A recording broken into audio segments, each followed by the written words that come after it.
If you've worked with other animation programs like Flash or After Effects, the timeline may seem very familiar. However, the Edge Animate timeline has not only similarities, but some unique differences from other timelines. One of the first things you may notice is there's not frames that you're dealing with, but you're actually dealing with time increments. 1 second, 1.5 seconds, or 2 seconds. Another difference is you have different elements on your timeline, like we have the penny here, and the penny's on top of the dime. And if you think you want to move this around, you cannot do this from the timeline.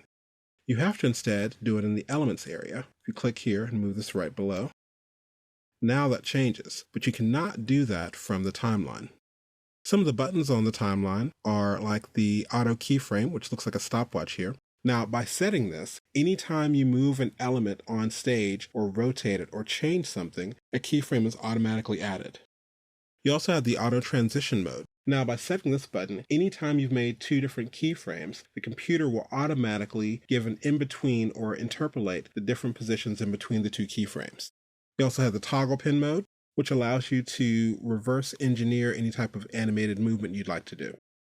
And last but not least, we have our easing button. Any type of animation, if you click this button, you have the option of having the computer set easing, meaning you don't want something to be the same speed constantly, so you can have something slow at the beginning or slow at the end, or even add a bounce to any element that you like. On the timeline, you have the ability to use your scripting to send things or stop things on an exact second, but you can also add labels. And you can do this one of two ways. You can either do Command L to add a label, and I'm going to undo that, Command Z, or place the playhead where you'd like it to be, and there's a small button right here that you can add your labels. Now with labels, instead of us saying that we'd like the playhead to go to 1.5 seconds, we can have it go to a section called Resume. In addition to adding labels to your timeline, you can also add different triggers.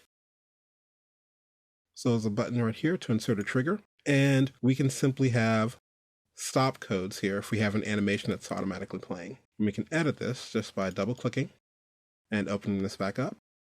And we can even move this to a different point if we need. In addition to adding scripts to your timeline, you can also add scripts to elements on the stage. For example, if we want to add a script to the penny here, I can simply go to the timeline and open up the actions for that, and I can simply say, we'd like it to stop at, and we'll use the label we just made and tell it to go to Resume.